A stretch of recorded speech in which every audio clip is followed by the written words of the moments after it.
성도 여러분 안녕하십니까? 오늘도 아침 예배에 찾아오신 성도님들을 진심으로 환영합니다. 사랑이 식어지고 이기적으로 되어버린 이 세상에서 어떻게 하면 성도들의 마음과 마음이 묶여지는 사랑의 교제를 나눌 수 있을까요?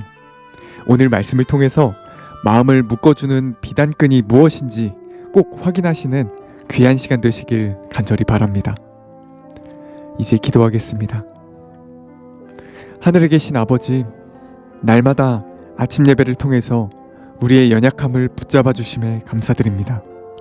오늘도 겸손한 마음으로 말씀 앞에 서서 내 생각과 감정을 내려놓고 성령께서 주시는 세미한 음성에 귀 기울여 들을 수 있도록 인도하여 주시옵소서. 오늘도 목사님께서 권면해 주실 때 간절한 마음, 겸손한 마음으로 말씀을 받고 말씀 그대로 살아갈 수 있는 저희 모두가 될 수 있도록 인도하여 주시옵소서. 예수님의 이름으로 기도드립니다. 아멘. 오늘 저희가 함께 묵상할 제목은 마음을 묶어주는 비단끈입니다. 이제 목사님께서 교제를 통해서 권면의 말씀을 전해주시겠습니다. 안녕하십니까 성도 여러분. 오늘 또 하나님께서 저에게 새 아침을 주셨습니다. 오늘 말씀도 아주 중요한 말씀입니다.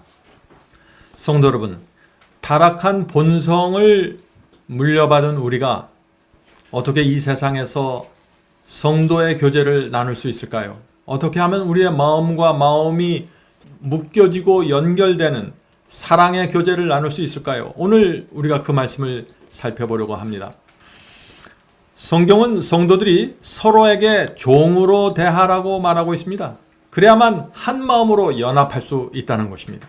갈라디아 5장 13절이죠. 사랑으로 서로 종노릇하라. 아주 짧은 말씀이지만 이 말씀 속에 정말 많은 사상이 담겨져 있는 것입니다. 성경은 우리가 서로 사랑하되 종의 정신으로 사랑하라고 말하고 있는 것입니다. 예수께서 이 땅에 오신 것도 종으로 오신 것입니다. 나는 섬김을 받으러 온 것이 아니라 섬기기 위해서 왔다고 예수께서 말씀하셨습니다. 성도 여러분, 우리가 어떻게 하면 이 정신과 마음을 배울 수 있을까요? 우리 타락한 본성으로는요, 남을 조금만 도와주면 어깨에 힘이 들어갑니다. 다른 사람에게 조금만 은혜를 베풀면 목소리까지 달라집니다. 목에 힘이 들어가게 됩니다. 어떻게 이런 모습의 사람들이 종의 정신으로 다른 사람을 섬기고 사랑할 수 있을까요? 여기에 성령의 역사가 반드시 필요한 것입니다. 성령께서 우리의 마음에 오셔서 지배해 주셔야 됩니다. 그래야 낮은 마음으로 성도들을 섬길 수 있다는 것입니다. 성령이 없으면 아무것도 안 되는 것입니다. 자, 그래서 베드로전서 4장 10절에 이런 말씀이 있는 것입니다. 베드로전서 4장 10절입니다. 하나님께서는 각자에게 특별한 다른 선물을 주심으로 하나님의 은혜를 알게 하셨습니다. 지금 쉬운 성경으로 제가 있습니다. 은혜를 알게 하셨습니다. 그러므로 하나님의 선물을 가볍게 여기지 말고 착한 종처럼 남을 돕는 일에 사용하십시오. 성도 여러분, 이 말씀이 무슨 뜻입니까? 하나님의 은혜가 정말 무엇인지 우리가 알면은 서로에게 착한 종이, 착한 노예가 된다는 것입니다. 자, 종이 된다는 것이 무슨 뜻일까요? 남을 도와주었는데 잘난 척하지 않는다는 것이죠. 종은 그럴 수가 없는 것입니다. 종은 열심히 일한 후에 내가 이만큼 너를 도와주었습니다 라고 그런 태도나 말을 할 수가 없는 것이죠. 남을 도와준 후 여전히 그 사람의 종으로 살아가는 것입니다. 그것이 종입니다. 왜 우리가 이 종의 모습으로 살아가야 할까요?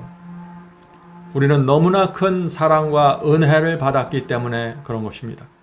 이것이 종의 정신이 나오는 근원입니다. 하나님께 우리가 얼마나 큰 사랑과 은혜를 받았는가를 알면은 우리는 이 세상을 종으로 살아갈 수밖에 없는 것입니다. 주인이 될 수 없는 것이죠. 자, 오늘 본문을 읽겠습니다. 사랑은 사람들의 마음을 한데 묶는 비단끈이다. 여기 끈인데 비단끈이라는 표현을 썼죠. 아주 고급스러운, 아주 고상한 끈이라는 것입니다. 사람들의 마음을 억지로 묶는 것이 아니라 아주 부드러우면서도 유연하고 그러면서도 따뜻한 감촉을 갖는 비단끈으로 사랑은 우리를 묶는다는 것입니다. 우리의 사랑이 이렇게 다른 사람들에게 전달된다는 것입니다. 우리는 자신을 모범으로 내세우려는 생각을 하지 말아야 한다. 자신만을 생각하고 다른 사람들에게서 당연히 받아야 할 것만을 생각하는 한 우리가 영혼 구원 사업을 행하기란 불가능할 것이다. 성도 여러분, 우리가 다른 사람들의 영혼을 구원하기 원합니까? 주변 사람들에게 말씀을 나눠주기 원하시나요? 그렇다면 내 자신을 생각하는 건 내려놔야 되고 다른 사람에게 내가 최소한 이 정도의 대접은 받아야 된다 하는 생각들 다 내려놓아야 한다는 것입니다. 그래야 성령께서 우리를 비단끈으로 사용하신다는 것입니다. 그리스도께서 우리 마음을 소유하게 될 때 우리는 더 이상 자아의 좁은 반경을 우리의 생각과 태도의 중심으로 삼지 않게 될 것이다. 성도 여러분, 우리가 하나님의 종으로 살려면은요, 자아를 벗어나야 됩니다. 자아를 내려놓아야 합니다. 그것이 안 되면은 자꾸 내 자아에 막혀서 사랑과 봉사와 헌신이 땅에 떨어지는 것입니다. 자, 여기서 우리가 좀 다른 생각을 좀 해보죠. 우리가 이 세상을 살다 보면은 성도의 교제가 끊어지면서 내가 다니던 교회를 떠나야 하는 상황도 생깁니다. 내가 성도들을 사랑하는데, 내가 성도들을 정말 위하는데 교회를 떠나야만 하는 상황도 생긴다는 것입니다. 어떤 상황일까요? 그것은 하나님께서 나를 어둠 속에서 불러내기 위하여 밝은 빛을 주셨을 때 우리는 주께서 주시는 빛을 따라서 움직여야 한다는 것입니다. 내가 사람들을 사랑하지 않아서 움직이는 것이 아니라 내가 사람들의 관계가 무너졌기 때문에 내가 빛을 따라서 움직이는 것이 아니라 진리가 내게 왔기 때문에 그런 결정을 하게 된다는 것입니다. 자, 그러나 우리가 교회를 떠나지 말아야 할 때가 있는 것입니다. 내가 다니는 교회에서 분명한 진리가 선포되고 있는데 만약 내가 그 교회에서 충분히 섬김받지 못한다는 그런 마음의 상처를 받았을 때, 또 내가 마땅히 받아야 될 대접을 내가 내 교회에서 성도들로부터 받지 못한다고 생각할 때, 이때는 교회를 떠나면 안 되는 것입니다. 왜냐하면 그 진리에, 그 교회 안에 진리가 분명하게 세워져 있기 때문입니다. 성도 여러분, 우리는 교회에서 종의 정신을 배우고 훈련해야 하는 것입니다. 우리가 교회를 종의 정신으로 다니지 않으면 큰 시험을 당하게 되는 것입니다. 왜냐하면 교회 안에는 알곡만 있는 것이 아니라 가라지들이 있습니다. 영적으로 높은 수준에 있는 분들만 있는 것이 아니라 영적으로 떨어져서 뒤로 조금 물러나 있는 형제들이 또 있는 것입니다. 그분들이 내게 가시가 되고 그분들이 내게 상처가 될 수도 있는 것입니다. 그것이 현실의 교회입니다. 그러므로 우리가 날마다 성령께 나가 종의 정신, 섬기는 정신을 달라고 기도해야 하는 것입니다. 우리가 배우는 이 세상 교육은요, 성공하라고 우리에게 말하고 다른 사람에게 섬김 받기 위해서 최대한의 노력을 기울여야 한다고 말하고 있습니다. 그러나 하나님의 훈련 학교에서는 그런 가르침이 나오지 않습니다. 하나님께서는 낮은 자세로 종으로 다른 사람을 섬기라고 말하시는 것입니다. 성도 여러분, 교회는 하늘에 살기 위한 훈련을 받는 곳입니다. 본문을 읽겠습니다. 예수께서는 당신의 일생 사명을 통하여 인간의 삶을 얼마나 귀하게 여기셨는가. 그분께서는 주의와 존경과 봉사를 요구하는 왕으로 백성들 가운데 서지 않고 인류를 향상시키기 위하여 봉사하기를 원하는 자로 서셨다. 그분께서는 섬김을 받으러 오신 것이 아니라 섬기러 오셨다고 말씀하셨다. 그리스도께서는 어디서 사람을 보시든지 그 사람을 인간의 동정적인 필요로 하는 자로 보셨다. 성도 여러분, 그리스도께서 우리 사람을 어떤 눈으로 보셨다고 했습니까? 동정이 필요한 자로 보셨다고 했습니다. 그래서 예수께로부터 자비가 나오신 것입니다. 성도 여러분, 우리는 형제 자매를 볼 때 용서해 주어야 할 대상으로 보는 것입니다. 내가 동정을 베풀어야 할 대상으로 보아야 하는 것입니다. 그래야만 자비가 마음에서 흘러나올 수 있게 되는 것입니다. 우리는 형제를 어떤 눈과 마음으로 바라보고 있나요? 그것이 중요한 것입니다. 그것이 잘못되어 있고 왜곡되어 있을 때 우리는 말씀과 성령으로 가서 하늘의 은혜를 달라고 기도해야 되는 것입니다. 본문을 읽겠습니다. 우리 중 많은 사람이 특별한 사람들, 우리가 존경하는 자들은 기꺼이 섬기려고 한다. 그러나 우리가 그처럼 냉담하고 그처럼 불친절하고 이기적이지 않다면 그리스도께서 우리에게 축복이 되게 하실 바로 그런 자들을 우리는 주목할 가치가 없는 것처럼 지나쳐버린다. 성도 여러분, 이 세상의 원칙이 무엇인가요? 이 세상은 존경받을 만한 사람들을 섬기라고 말합니다. 그러나 예수께서는 각 사람의 필요를 따라 동정을 베풀라고 말씀하시는 것입니다. 누가복음 1장 53절에 그래서 이런 말씀이 있는 것입니다. 필요를 따라 동정을 베푸는 말씀입니다. 줄이는 자를 좋은 것으로 배불리셨으며 부자는 빈손으로 보내셨도다. 참 여기 흥미있는 말씀이 나오죠. 예수님은 신분을 보지 않고 그 사람의 재산을 보지 않는다는 것입니다. 그 사람의 도움이 필요한 정도를 보고 도와주셨던 것입니다. 그것이 종으로 오신 그리스도의 태도입니다. 그러나 오늘 우리가 사는 이 세상은 어떻습니까? 가난한 자는 무시하고 도움이 필요 없는 부자들에게는 오히려 더 큰 선물, 더 값진 선물을 나눠주죠. 가난한 자에게는 가난한 선물을 주고 부자에게는 아주 사치스럽고 고급스러운 선물을 주는 것입니다. 결혼식장에서 가도 그렇고 잔치집에 가도 그렇고 심지어 장례식장 가도 이 원칙에 의해서 사람들이 움직이는 것입니다. 성도 여러분, 오해하지 마세요. 저는 부자를 무시하라고 드리는 말씀이 아닙니다. 우리는 그 사람의 필요를 보고 도와주어야 한다고 제가 말씀드리는 것입니다. 어떤 사람은 부자이지만 영적으로는 아주 가난할 수 있는 것입니다. 그런 사람에게 우리는 가까이 접근해서 그분의 영적 도움을 위해서 애써야 되는 것입니다. 성도 여러분, 우리가 다른 사람을 도와줄 때, 성도들을 도와줄 때 무엇을 어떻게 도와주어야 하는 것, 이 면에 있어서 성령께서 주시는 지혜를 받아야 되는 것입니다. 나를 낮춘 마음으로 지혜를 받아야 되는 것입니다. 그 지혜대로 도와줘야 하는 것이죠. 자, 본문을 읽겠습니다. 우리 모두는 용서의 큰 교훈을 더욱 완벽하게 배워야 한다. 우리가 다른 사람들에게 저지를 수 있는 가장 큰 잘못은, 여기 중요한 얘기가 나옵니다. 우리가 다른 형제들에게, 사람들에게 범할 수 있는 가장 큰 잘못이 무엇인가? 이것입니다. 가장 큰 잘못은 그들이 우리에게 어떤 방식으로든지 상처를 입혔다고 생각할 경우 용서하지 않는 것이다. 가장 큰 잘못이 뭐예요? 용서하지 않는 것이라는 것입니다. 이것은 내 잘못이 아니라 저 사람의 잘못이라고 생각할 때 그때 그 사람을 용서하지 않는 것입니다. 이것이 가장 큰 잘못이다 하는 것이죠. 이것은 그리스도인이라고 공언하는 자에게 가장 위험한 입장이다.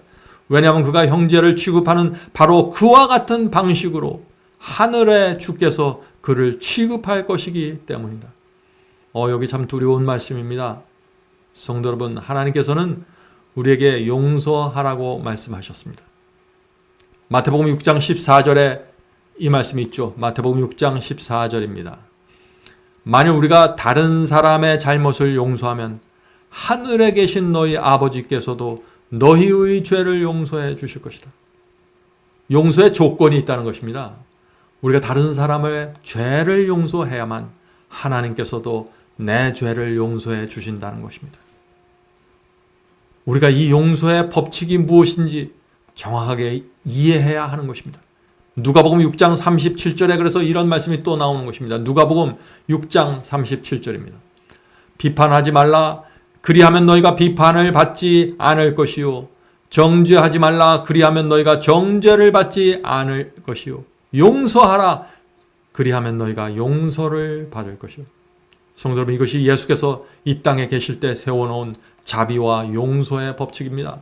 우리가 정말 주님을 사랑하고 마음이 거듭났다면 우리는 이 용서의 법칙 속에 들어가서 살아야 하는 것입니다. 용서는 그리스도인이 반드시 가져야 할 정신입니다. 자, 그런데 우리가 이 정신을 어떻게 하면 가질 수 있을까요? 이것은 우리 스스로 만들어낼 수 있는 정신이 아닙니다. 용서를 받아야만 용서해 줄 수 있는 것입니다. 하나님께 사형을 탕감받았습니다. 지옥불을 탕감받았습니다. 하나님께서 용서해 주셔서 이 탕감을 받은 것입니다. 그런 사람들은 다른 사람의 잘못을 용서할 수밖에 없다는 것입니다. 성도 여러분, 사실 이 용서는 하나님만이 할 수 있는 것입니다. 내가 다른 사람을 용서한다, 있을 수 없는 일입니다. 우리가 기껏 용서한다고 해도 그 사람에게 내려져 있는 하늘의 정죄가 사라지는 것은 아닙니다. 그럼 우리가 해주는 용서는 무엇인가? 그것은 내가 붙잡고 있는 그 사람의 멱살을 풀어주는 것입니다. 용서란 내가 그 사람에게 편히 대해줘서 그 사람이 내 눈치를 보지 않고 교회 생활할 수 있도록 도와주는 것입니다. 그것이 우리가 겨우 나누어 줄 수 있는 용서입니다. 성도 여러분, 왜 하나님께서 우리에게 다른 사람을 용서하라고 하실까요? 왜 원수까지 용서하라고 하실까요? 왜냐하면 복수는 하나님께서 책임지시기 때문입니다. 하나님께서 모든 것을 하늘의 책들에 기록해 놓고 마지막 심판대 앞에서 하나님께서 공의와 정당으로 베풀어 주시는 것입니다. 그분께 맡겨야 되는 것입니다. 성도 여러분, 이 복수를 하나님께 맡겨야만 내 영혼과 내 건강이 평안해집니다. 용서하지 않으면 어떻게 되나요? 밤에 잠이 안 오죠? 혈압이 올라갑니다. 아드레날린 호르몬이 쏟아져 나와서 내가 망가집니다. 그래서 하나님께서 우리를 생각하셔서 너희는 용서해 주어라. 복수를 내가 해줄게. 나한테 맡기고 너는 이 세상을 평안히 살아라 라고 말씀해 주시는 것입니다. 본문을 읽겠습니다. 우리는 그리스도의 품성에 대하여 더욱 높고 더욱 분명한 견해를 가질 필요가 있다. 우리는 하나님을 재판관으로만 생각하지 말아야 하며 그분이 자애로운 아버지라는 점을 잊지 말아야 한다. 성도 여러분, 왜 우리가 남을 쉽게 정죄하고 남을 용서하지 못할까요? 하나님을 재판관, 하나님을 지옥불의 하나님으로만 생각하기 때문에 우리가 그런 정신을 받게 되는 것입니다. 성도 여러분, 우리 부모가 자녀들에게 재판관입니다. 동시에 아버지요 어머니입니다. 동시에 그들을 위한 버팀목이 되는 것입니다. 모든 것을 그들에게 쏟아붓는 것입니다. 하나님께서도 우리에게 바로 그런 분이라는 것입니다. 그래서 예수께서 하나님을 아버지라고 부르라고 가르쳐 주시고 그리스도께서는 나는 너희의 신랑이라고 말씀하셨던 것입니다. 왜 하나님께서 당신을 신랑으로 표현하셨을까요? 사랑하는 신부가 위기에 처했을 때 이 신랑은 가만히 있을 수 없는 사람이죠. 하나님과 그리스도와 성령께서도 우리를 신부처럼, 사랑하는 신부처럼 보호하고 지켜주신다는 말씀입니다. 바로 이런 하나님의 마음과 태도와 자세 때문에 우리의 마음속에 늘 평안하고 감사하고 다른 사람들 배려하고 정죄하지 않고 도와주려는 그 섬김의 자세가 흘러나오게 된다는 것입니다. 하나님을 알아야 하나님의 성품이 나오게 되는 것입니다. 자, 우리가 이 모든 진리를 알면은 어떤 상황에서도 우리가 하늘의 모든 것을 맡기고 평안할 수 있다는 것입니다. 다른 사람들이 아무리 나를 공격해도 내가 하나님 안에서 쉴 수 있는 것입니다. 나보다 나를 더 잘 아시는 하나님, 내가 얼마나 억울한지 너무나 잘 아시는 하나님, 나보다 나를 더 사랑하시는 하나님, 나보다 나를 더 염려하시는 하나님께 내 인생을 맡기고 살면 편해지고 풍요로워지게 되는 것입니다. 이런 사람들에게 성도의 교제는 성령의 은혜로 베풀어지게 되는 것입니다. 본문을 읽겠습니다. 이런 생각보다, 자, 이런 생각이 뭔가요? 하나님을 심판관으로 보는 생각을 말하는 것입니다. 이런 생각보다 우리의 영혼에 더 큰 손해가 될 수 있는 것은 아무것도 없다. 가장 큰 우리 영혼의 손해가 뭐예요? 하나님을 무서운 재판관으로만 보는 것입니다. 하나님을 지옥불을 퍼부어서 우리를 죽지도 못하게 펄펄 끓게 만드는 그런 하나님으로 보는 것입니다. 하나님의 성품을 오해하는 것입니다. 이렇게 될 때 우리의 영혼에 큰 상처가 생기게 된다는 것입니다. 왜냐하면 우리의 전 영적 생애는 하나님의 품성에 대한 우리의 개념에 의해서 형성되기 때문입니다. 자녀들이 어머니 아버지의 성품과 생애를 보고 자녀들의 마음에 엄마 아버지에 대한 그림이 그려지게 되는 것입니다. 우리도 마찬가지입니다. 하나님의 성품을 정확하게 알아야만 하나님의 성품이 우리 마음에 그려지게 되는 것입니다. 성도 여러분, 우리가 어떻게 하면 하나님의 성품을 정확하게 볼 수 있을까요? 하나님께서는 당신의 성품을 내가 누구라는 사실을 성경에 기록해 두셨습니다. 내가 어떤 하나님이고 내가 너희를 어떻게 인도하고 구원할 것이다 라는 그 자세한 진리를 성경에 기록해 두신 것입니다. 그러므로 우리는 성경 말씀을 통해서 하나님을 바라봐야 하는 것입니다. 내가 느끼는 느낌과 감정이 아닙니다. 진리를 통해서 하나님을 만나게 되는 것입니다. 이렇게 만난 성도에게는 흔들림이 있을 수 없는 것입니다. 왜냐하면 하나님의 성품과 그분의 사랑과 공의를 정확하게 보면은 그분께 대한 존경과 매력에 깊이 빠질 수밖에 없는 것입니다. 자, 성도 여러분, 왜 오늘날 기독교에 잘못된 교리들과 잘못된 예언 해석과 잘못된 복음들이 이렇게 들어와 있을까요? 사탄은 무엇을 노리는 것일까요? 하나님의 성품을 왜곡시키기 원하는 것입니다. 오해하게 만드는 것입니다. 그래서 성도 여러분, 지금 하나님께서는 억울하신 것입니다. 왜냐하면 하나님을 믿는다고 말하는 사람들이 하나님의 말씀 성경을 오해해서 하나님의 성품을 오해하고 어둠 속에서 살아가고 있기 때문입니다. 계속해서 읽겠습니다. 에베소 5장 1절 2절입니다. 우리는 하나님을 본받는 자가 되고 그리스도께서 너희를 사랑하시는 것과 같이 너희도 사랑 가운데서 행하라. 성도 여러분, 하나님께서 우리에게 기대하는 표준을 결코 낮추지 마십시오. 성령께서 우리 마음을 지배해야만 도달할 수 있는 가능한 표준이 하나님을 본받는 것입니다. 예수께서 우리를 사랑하신 것처럼 우리도 사랑하라. 이 표준은 인간의 본성 속에서 나올 수 있는 사랑이 아닙니다. 하늘에서 사랑을 퍼부은 바 되어야 되는 것입니다. 그는 우리를 위하여 자신을 버리사 향기로운 제물과 생축으로 하나님께 드리셨느니라.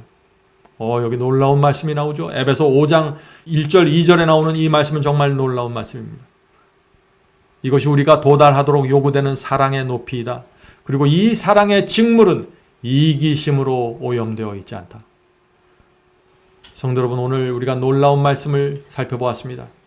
그리스도께서 우리를 사랑하기 때문에 화목제물이 되셨다는 것입니다. 화목제물이 되었다는 것이 무엇인가요? 하나님의 아들이 짐승이 되었다는 것입니다. 짐승의 피가 되었다는 것입니다. 그래서 구약시대 성소를 주시면서 죄를 범할 때마다 양의 목에 줄을 끌어매고 성소로 끌고 가 죽이라고 하신 것입니다. 피를 흘리라고 말씀하신 것입니다. 그것이 하나님께서 우리의 죄를 용서하기 위하여 우리에게 주신 그리스도의 참담한 모습입니다. 우리가 죄를 범할 때마다 그래서 주님의 목에 줄을 매고 하늘 성소로 가게 되는 것입니다. 그리고 그분의 피로 사함을 받게 되는 것입니다. 그래서 이 용서받은 죄인의 마음속에 감사와 사랑과 은혜가 넘치게 돼서 사랑의 종, 은혜의 종으로 살게 되는 것입니다. 그래서 우리의 형제의 잘못을 용서하게 되는 것입니다. 성도 여러분, 다른 사람의 죄를 용서하려면 어떤 때는 말로 하면 됩니다. 그러나 어떤 때는 내가 죽고 내가 피를 흘려야만 다른 사람을 용서할 수 있습니다. 그래서 힘든 것입니다. 십자가에 내 육체에서 올라오는 미움과 증오와 그 정신을 못 박아야만 용서가 가능할 때가 있는 것입니다. 그래서 성령께서 내 속에서 역사해 달라고 우리가 간절히 매달려야 하는 것입니다. 나는 저 사람보다 더 엄청난 죄를 하나님께 용서받았다는 사실을 잊지 마십시오. 끊임없이 기억해야 합니다. 내가 용서해 줄 그 사람보다 내가 더 훨씬 더 큰 죄를 내 인생 가운데 범했다는 사실을 기억해야 하는 것입니다. 성도 여러분, 그런 사람들은 하늘의 정신으로 갖고 이 세상을 살아가게 될 것입니다. 자, 이제 기도하고 마치겠습니다. 하늘에 계신 아버지, 용서하지 못하는 정신을 내려놓게 하여 주시옵소서. 우리가 하나님 앞에 나가 얼마나 큰 죄를 용서받았는지 늘 기억하면서 살게 도와주시고, 형제가 내 마음을 아프게 하고 나를 배반하고 나를 모함할 때 하나님의 사랑 안으로, 은혜 안으로 들어갈 수 있도록 도와주시옵소서. 하늘에 계신 아버지, 우리가 이 세상에 미움과 원수와 증오로 살아갈 시간이 없습니다. 이 짧은 저희의 인생 시간 동안 하나님의 사랑과 은혜를 베푸는데도 시간이 부족하다는 사실을 이해할 수 있도록 도와주시옵소서. 하늘에 계신 아버지, 오늘 이 시간에 저희 가족을 향해서, 형제를 향해서, 또 누구를 향해서 저희 마음속에 미움과 증오와 복수의 정신이 조금이라도 남아 있다면 오늘 이 시간을 통해서 깨끗하게 정결함 받을 수 있도록 도와주시옵소서. 그것이 나를 사랑하시는 하나님의 은혜라는 사실을 기억해 주시옵소서. 주여, 오늘 이 자리에 모여서 기도하는 형제들에게 함께하여 주셔서 정말 하나님의 사랑으로 산다는 것이 무엇인지, 그것이 얼마나 기쁘고 감사하고 풍요로운 것인지 가르쳐 주시옵소서. 예수님의 이름으로 간절히 기도드립니다. 아멘.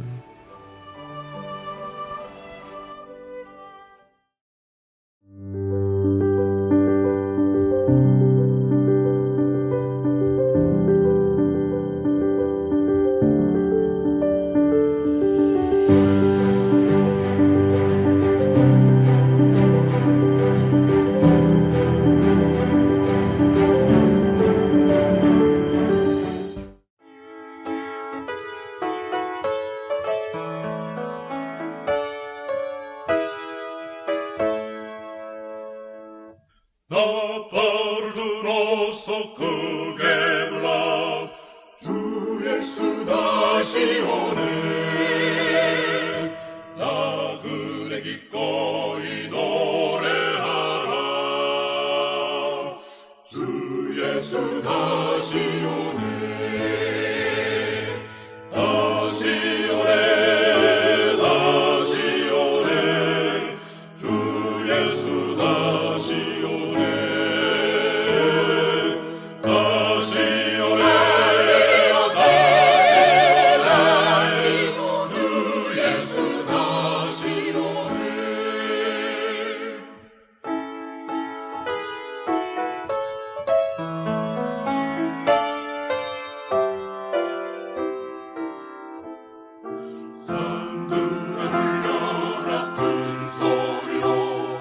주 예수 다시 오네. 죽임을 당하신 자버린 양 주 예수 다시 오네. 다시 오네. 다시 오네. 주 예수 다시 오네. 다시 오네. 다시 오네. 주 예수 다시 오네. 백성이 분노해 싸움싸우니 주 예수 다시 오네.